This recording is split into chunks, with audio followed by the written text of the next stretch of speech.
Bonjour. Aujourd'hui, on va travailler une production écrite et nous allons nous focaliser d'abord sur comment écrire une introduction. Alors, on regarde les objectifs. Notre premier objectif, donc, c'est de rédiger correctement une introduction d'un texte argumentatif. Ensuite, nous allons rédiger des phrases complexes qui ne dépassent pas deux verbes conjugués. Et on va voir comment on peut relier les propositions pour faire des phrases complexes qui ne dépassent pas de verbes conjugués. Alors, le sujet que je vous propose, c'est celui-là. Préférez-vous travailler pour l'argent ou pour servir vos concitoyens? En lisant la première scène du premier acte du Bourgeois gentilhomme, on a constaté que les deux maîtres parlent du travail et chacun a une opinion différente de l'autre.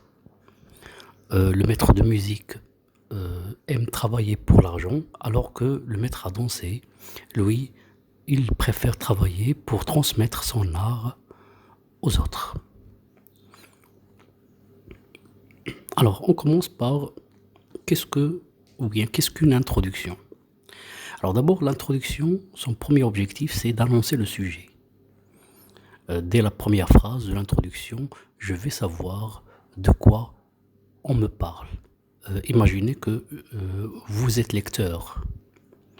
Lorsque vous allez lire le texte argumentatif de quelqu'un d'autre, vous allez savoir de quoi il va parler à partir de sa première phrase. Donc la première phrase annonce le thème. Donc c'est le sujet très général, le thème. Alors elle doit être composée d'un seul paragraphe. L'introduction commence par l'alinéa et se termine par un point et puis retourne à la ligne pour commencer le développement. Donc il n'y a pas de deux paragraphes. On ne retourne pas à la ligne pour écrire la question. La question fait partie de l'introduction. Troisième point, une introduction n'est ni trop longue ni trop courte. Et si on respecte les instructions dans cette leçon, on ne va pas écrire de longues introductions ni d'introductions qui sont trop courtes. Elle est composée de 3 éléments et c'est ce qui va me permettre de réaliser une longueur convenable. 3 éléments, ça veut dire 3 parties dans cette introduction. Alors, on va voir le premier élément, la première partie. Alors, pour réussir cette première partie, je dois répondre à la question de quel thème je vais parler. Alors, essayez toujours de poser des questions. Donc, 3 éléments d'une introduction, c'est-à-dire 3 questions différentes. La première question, c'est celle-ci. De quel thème je vais parler? De quoi je vais parler? De quel sujet je vais parler? Dans le sujet que nous avons ici, le thème global, c'est le travail. Donc, je vais parler du thème du travail. Voilà. J'ai plusieurs choix. Donc, j'ai plusieurs possibilités d'entamer mon thème. Alors, soit je vais mettre le thème dans son contexte dans l'œuvre, et bien sûr, tous les sujets qu'on vous propose pour les productions écrites sont tirés, le thème de ces productions est tiré de l'œuvre que vous avez étudiée, que ce soit en tronc commun ou bien en première année. Nous avons ici le thème du travail. Il se trouve dans la première scène du Bourgeois gentilhomme. Donc je vais, dès le début, dire que Molière a parlé de ce thème dans sa pièce de théâtre, Le Bourgeois gentilhomme, et ainsi de suite. On va voir quelques exemples. Sinon, je vais mettre ce sujet, ou bien ce thème, dans un contexte encore plus global. Je vais sortir de l'œuvre et je vais aller voir la société. Ce thème du travail, on le trouve dans notre société. Tout le monde parle de travail et tout le monde a des opinions différentes par rapport à ce travail. Alors, j'ai ces deux possibilités. Soit je choisis le contexte de l'œuvre, soit je choisis le contexte social.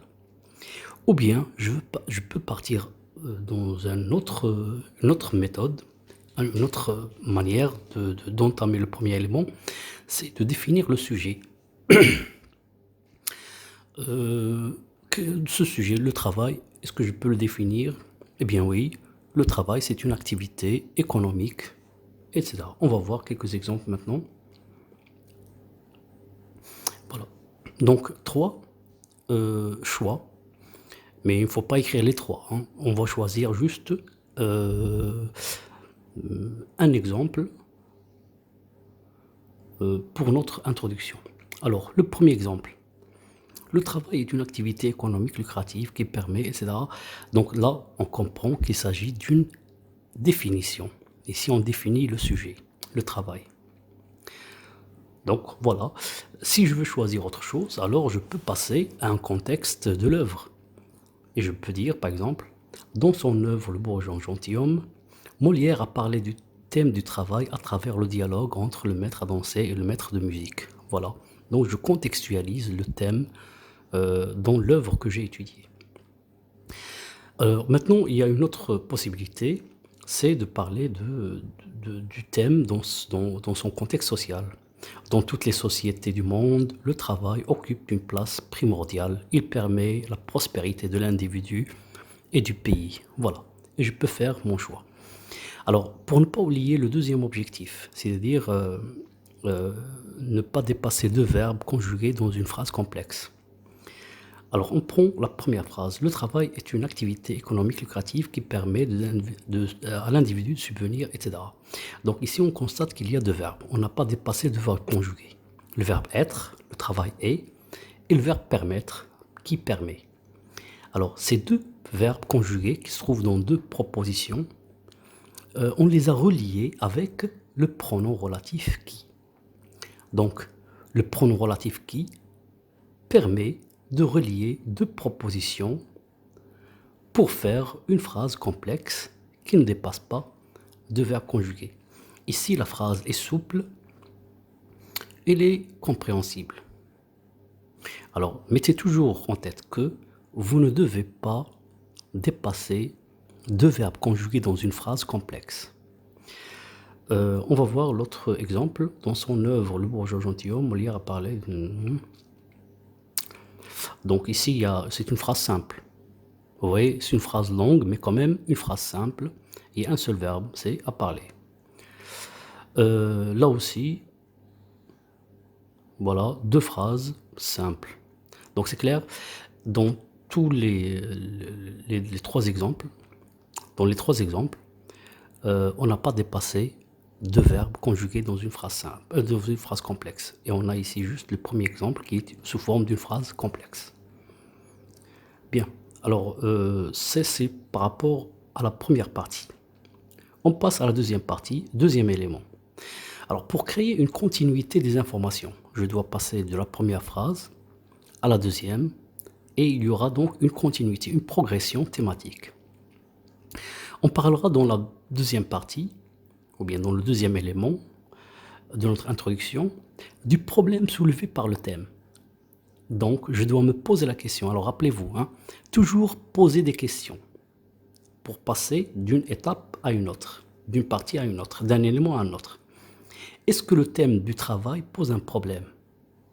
Bien sûr. Dans mon sujet, nous avons les buts qui sont différents. L'un travaille pour l'argent, l'autre travaille pour servir les gens. Donc, il y a des opinions opposées.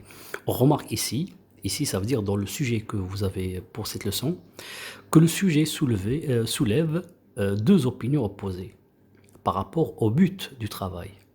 Puisqu'il s'agit d'un problème, on commencera la phrase par un connecteur d'opposition. Donc cette deuxième partie doit commencer par cependant, mais, etc. Alors, vous avez donc trois exemples. Cependant, on constate que certains travaillent pour l'unique but de gagner de l'argent sans penser aux services rendus aux autres. Vous voyez, donc si on prend pour cet exemple, je pense que on va le mettre, par exemple, ici, avec cette partie-là. Une définition, puis on passe directement à cependant. Deuxième exemple. Or, si certaines personnes travaillent pour servir leurs concitoyens, d'autres ne travaillent que pour gagner de l'argent. Deuxième possibilité. Or, si le maître a dansé, alors vous voyez la différence entre ces deux choix. Moi, je pense que le deuxième choix, le deuxième exemple, convient mieux au contexte social. Donc, je vais le mettre avec cet exemple-là. L'exemple 3.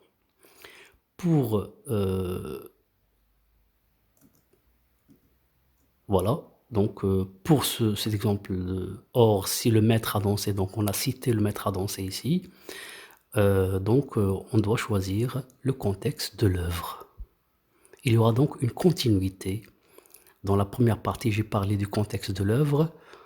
Dans la deuxième partie, je vais continuer toujours à parler du contexte de l'œuvre.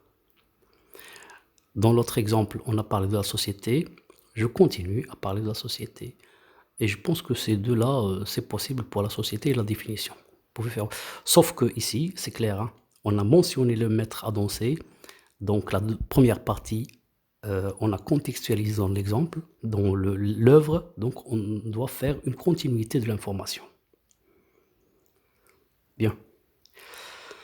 Alors maintenant, le troisième élément, troisième partie, la dernière. Il est maintenant temps de poser la question relative au problème posé et à laquelle je dois répondre. Elle ne doit pas contenir le pronom tu ou vous.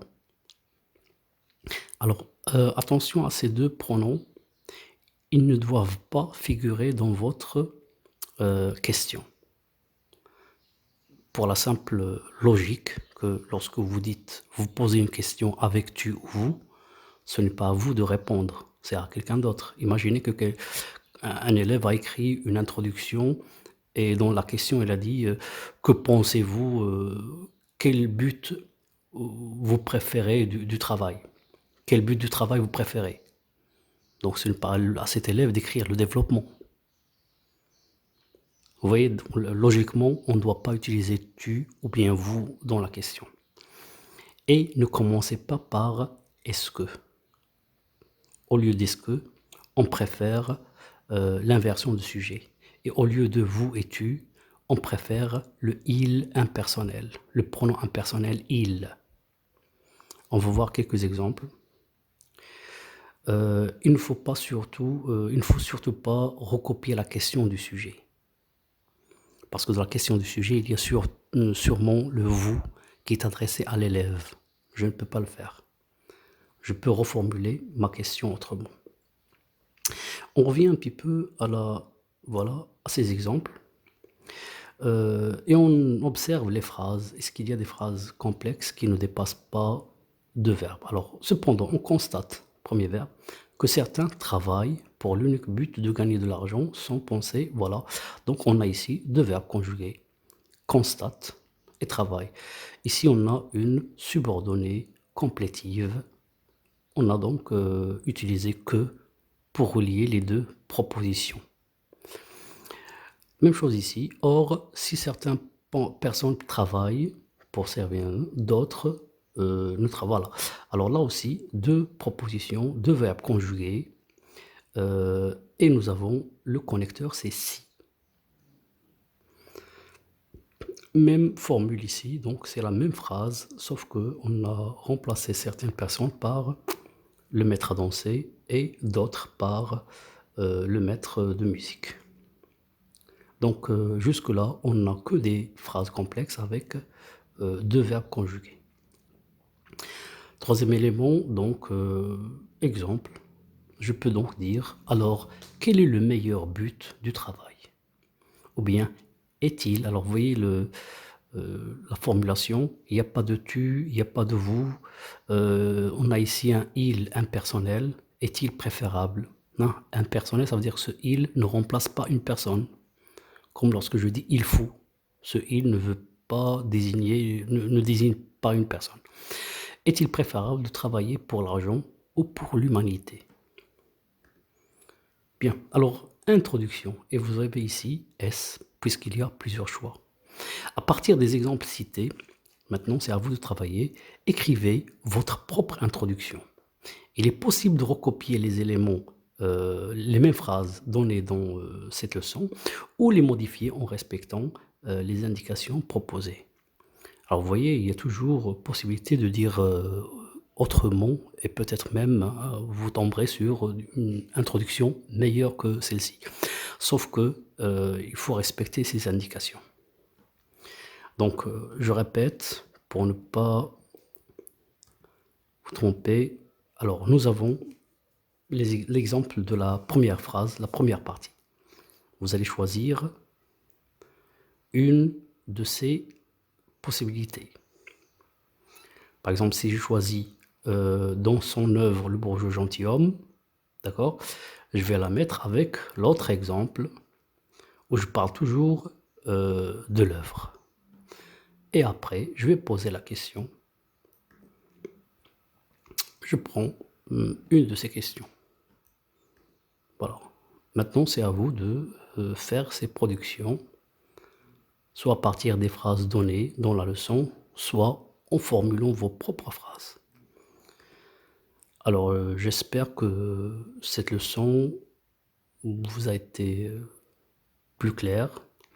Il faut savoir que si la question d'introduction maintenant n'a plus de secret, ça veut dire la structure est claire, il y a un autre problème concernant l'expression.